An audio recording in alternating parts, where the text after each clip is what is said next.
দেখছেন কতগুলা মোটরসাইকেল ধরা হয়েছে, কিন্তু একটু পরে আবার কি ছিটতে যাবে। মোটরসাইকেলের কাগজ নাই, এগুলো ধরা হচ্ছে। এখানে অভিযান চলতেছে,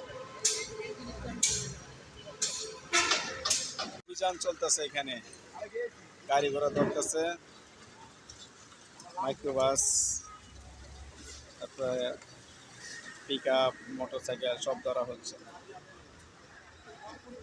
এটা হচ্ছে আশুলিয়া, আশুলিয়া ইপিজেড। সব অভিযান চলতেছে, সব ধরতেছে। তারপরে ওরা শিক্ষা হয় না, বুঝছেন, কাগজপত্র ঝামেলা থাকে।